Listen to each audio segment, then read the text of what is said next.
Nagiin rabbii bakka jirtanitti isin bira haa jiraatu. Erga yaadaan gara baatu galeessaatti isin imalchifne har'a guyyaa afuraffaa isaati. Waraanni Ameerikaadhaa fi Israa'el waliin ta'uudhaan irratti banan guyyaa har'aan tanaa dachaadhaan kan duraanirra dabalee itti fufeeti jira. Haleellaawwan duraanii caalaa hamoo ta'anilleen fudhatamaati jirtu. Biyyoota yookaan ammoo iddoowwan kanaan dura haleelumtee hin beeknelleen haleelamaati jirti jechuudha. Haleellaawwan jajjabaa halkan idaarraa kaasee hanga ammaa taasifaman keessaa sodaachisaadhaa fi kan biyyaa akka malee raasee haleellaa misaayiloonni Iraan Saudi Arabiyaa magaalaa guddoo biyyattii Riyaadii fi magaalota Saudii kanneen biroo irratti raawwachaa jirtudha.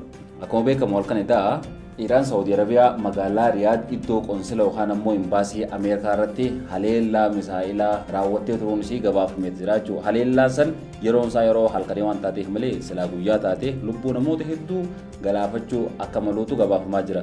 Dubai erga haleellaa san Iraan imbaasii Ameerikaa kan Saudi Arabiyaa keessa jiru irratti taasifteen booda Ameerikaan deebitee Saudi uummataa ishee eeggachiisaa jirti jechuudha. Lammiileen xiyya takkaanis akkas keessatti hin miidhamne iddoo eegumsa nagaa qabdu iddoo balaan misaa'ila Iraan hin dhaqqabnetti akka naaf eegdu jettee eeggachiisaa dabarsitee jirti jechuudha. Mee osoo bal'inaan gara wal waraansaa Ameerikaadhaa fi Israa'el waliin ta'uudhaan Iraan irratti godhaa jiranii kanatti bal'inaan achi hin tarkaanfanne duratti mee rakkoowwan naannawa biyya teenyaa yookaan keessattuu gaanfa Afrikaatti uumamaa jirtu takka takka waliin haalaallu. Guyyaa kaleessa irraa kaasee odeeffannoowwan garaagaraa akka ba'aa jiranitti Suudaan Itoophiyaan diroonii isiitiin na haleelaa jirti jetteeti himachaa jirti jechuudha. Waan kanarratti ammoo Itoophiyaan hanga ammaatti deebisaa hin kennine. Itoophiyaan yeroo ammaan tanaa keessatti ifiisiitiifuu wal waraansa keessoo adda addaatiin dhukkeen irraa kaa jirti. Guyyaa lixa Oromiyaa aanaa Abee Dongorootii fi naannoo san jiran irratti faannoon halkanii guyyaa haleellaa walirraa hin cinne haleellaa hadhaawaa gaggeessaa jirti jechuudha. Gara naannoo Tigraayinis yoo fudhatte waraanni ka'uudhaaf akkana wal qabee jira. Gara naannoo Amaaraatiinis faannoon akkana qabdeerti. Gama Oromiyaatiinis akkasii kallattii hundaanuu biyya keessoon isiitu madaa qofaa jechuudha. Sanbira dabree sababa ulaa galaanaa kanaa wajjin wal qabatee Eertiraa wajjin illee akkana funyaan waliin dhaabanii wal laalaa jira. Laala akkanatti funyaan waliin dhaabanii. Duba haala ulfaataa kana keessatti amma walumatti dirooniin Itoophiyaa deemee kan Suudaan haleelu taate Suudaan illee yoo dhuftee kan Itoophiyaa haleelu taate Allahumma najjinnaadha. Waan ulfaataa waan fokkotaatu dhalachuu deemaa jiru rabbiin balaa akkasii uummata keenyaa biiteenya irraa illee rabbi haa qabu. Waraanni kun hoggaa dura eegalan kana yookaan ammoo hoggaa halaala teessee gabaastu kana hedduu namatti tola. Garuu hoggaa sirratti tahee musiibaan isaa akka malatti laale. Amma Suudaan mataa isiitiifuu wal waraansa keessootiin erga qoqoramuu eegaltee yoo xiqqaate waggaa 3 bira qottee jirti daaraa wal gootee jirti. Mootummaan biyyattii qeessaan dhaabbatu jira kanatti akkasumaan amma walii gaariifachuuf jechuudha. Waldorgommii humna waraanaa gartee biyyoonni addunyaadhaa baha Afrikaa keessatti gaggeessuu barbaadan tanaaf Itoophiyaan iddoo istiraateejii waan taateef Itoophiyaa sanatti fayyadamanii akka fedhanitti humna isaanii diriirfachuu barbaadanii Turkiinis Soomaaliyaa keessatti humna waraanaa isii leenjifattee albuuda baafachaa jirti. Dubaayis Itoophiyaa keessatti akkasii, Saawudiinis Suudaan keessatti akkasii addan qoqqoodatanii gartee waan kana waraa jiran jechuudha. Amma duba wal waraansee akkana deemaa jiru kun keessattuu kan biitee Arabaa Dubaayii fi Saawudiin akka keessa naqatanii oofaa jiran kun yoo biyyoota lamaan kana jidduutti rakkoo tana kan babal'us taate rakkoon dhuftoo akka malatti hammaattee jechuudha. Osuma kun akkanaan jiru muummichi ministeeraa Itoophiyaa Dr. Abiy Ahmed erga wal waraansee Iraanii fi Israa'el jidduutti eegalee kana biyyoota akka malatti haleelamaa jiran keessaa takka kan taate biyya Qatar mootii isii irratti bilbiluudhaan roorroo Iraan biyya isii irratti gaggeessaa jirtu haleellaa Iraan isii irratti taasisaa jirtu kanaaf gadda guddaatu nutti dhagayamaa yeroo hunda isin cinaa dhaabbannaa jeetiin isa jajjabeessanii miidiyaaleen addunyaa hundinuu jecha gartee muummichi ministeeraa Itoophiyaa isaan jeessan wal harkaa fuudhanii habarsaa jiran jechuudha.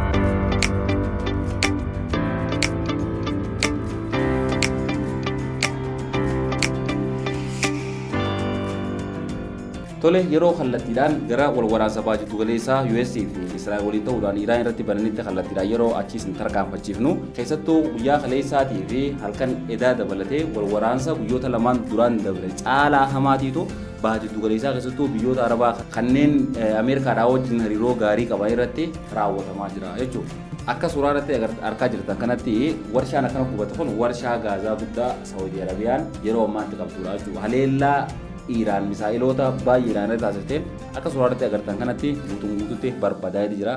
Haleellaan Iraan gartee duraan biyyoota baha jiddu galeessaa kanneen akka Dubaayii fi Qatarii fi kanneen irra ture amma Saawudii Arabiyaatti illee fuula isaa as deeffatee jira jechuudha. Saawudii Arabiyaa amma imbaasiiwwan gurguddaa biyyattii amma imbaasii Ameerikaa yeroo kuttee imbaasii Ameerikaa qofa osoo hin ta'in qonsiila Saawudiidhaa iddoo Saawudiin gartee teessee biyyoota addunyaa hundaa wajjin hariiroo isii ittiin uummattu hiirkwaartarii isaa dhooyitee jirti jechuudha halkanidha. Haleellaan Iraan gartee wirtuuwwan Ameerikaan baha jiddu galeessaa keessaa qabdu duratti xiyyeeffattee godhaa jirtu kun kan Saawudii Arabiyaa qofa osoo hin ta'in Iraaq keessatti guutuu barbadeessitee jirti, Dubaay keessatti guutuu barbadeessitee jirti, Beirut keessatti akkas, Qatar keessatti akkas.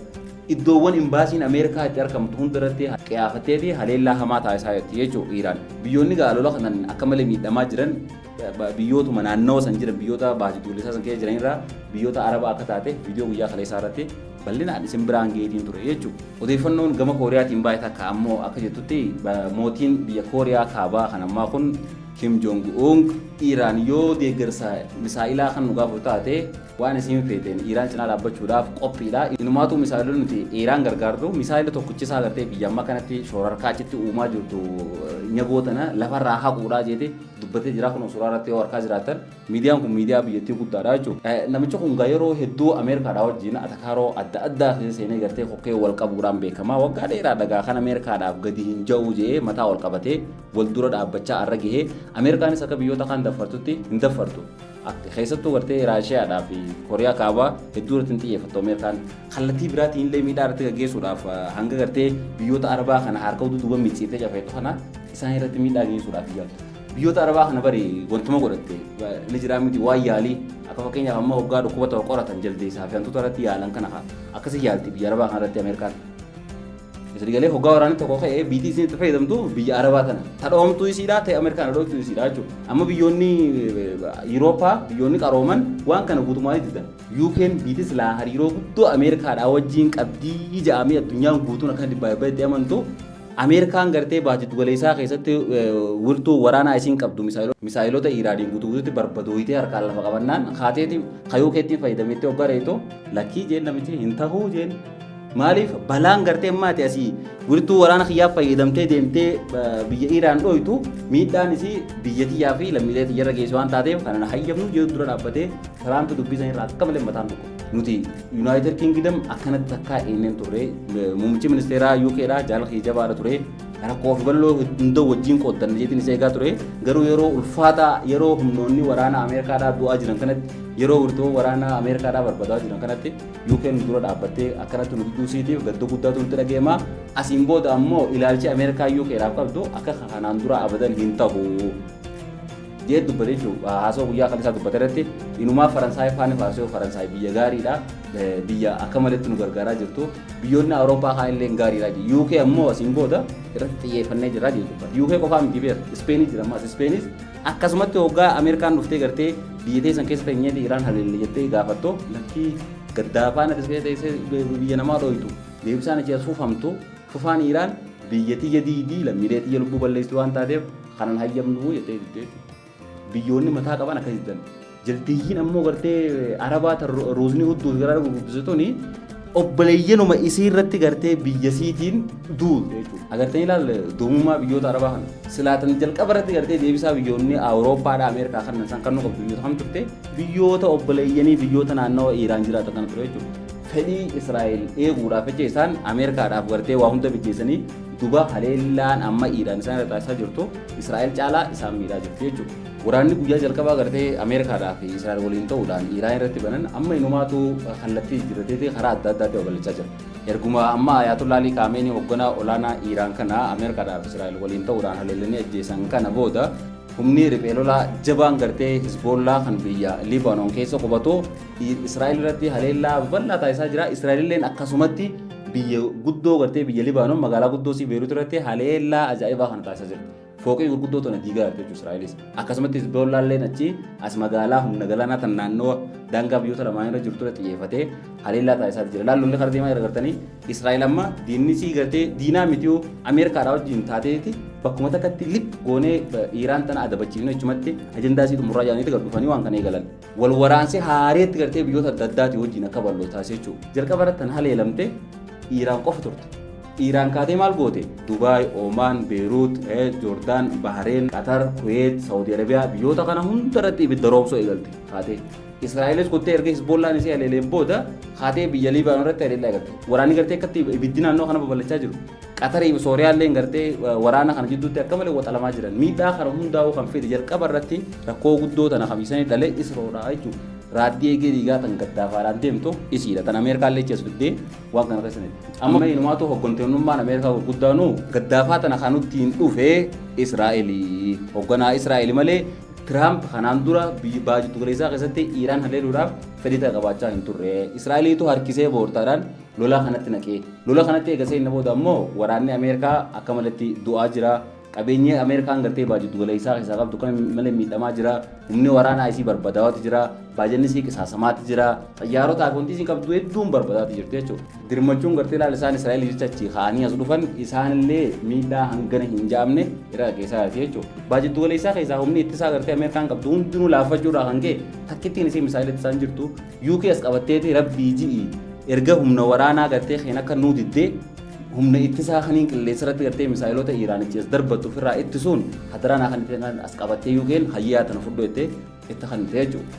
Iiraan ammoo faallaa kanaatiin erga wal waraansa kanatti seenteen booda misaa'ilota guyyatti gartee 300 oomishtu gara 600 gara 700 haduraan 500 oomishtu gara kumaatti ol guddisaa jirti jechuudha. Maaliif haleellaa kana bakka hundatti babal'istee biyyoota gartee hariiroo gaarii Ameerikaa fi Israa'el wajjin qaban kana hundaa'uu lash godhuu barbaaddi jechuudha. Amma imbaasii Ameerikaa tan Saudi Arabiyaa keessa jirtu akkasii dha'uun isii bu'aan isii qabdu maali?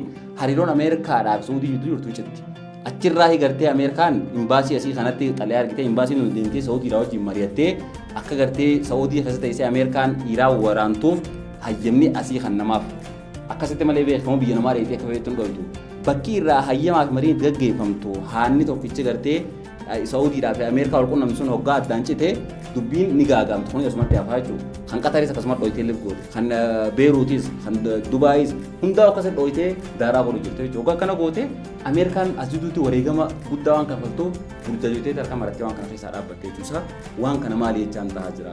Rakkoo tana hunda keessa maaltu na naqee waan jiru gartee boodarra isaanii wal afaan deemuudhaa jechuudha. Warruma ammaan tana walitti dhufee Iiraan waliin haleela kanaa jechuudha. Tole gabaasa guyyaa guyyaadhaan isin biraan gahaa jirurraa waan hedduu akka barattanii fi hubannoo dhimma waraana baaju tugalisa deemaa jiru irratti akka argachaa jirtan abdii guutuu qabnaa. Hanga ammaa sabiskiraayib hin goone yoo sabiskiraayib godhuu baatte sabiskiraayib godhi odeeffannoowwan nuti guyyaa guyyaadhaan gadhiisnu akkasi bireen dabarreef mallattoo bilbilaa kan fuula dura jiru san tuqachuudhaan banachuu hin dagatinaa isiniin jenna. Ani diinaa waliin ture nagee rabbii keessana jiraadhaa.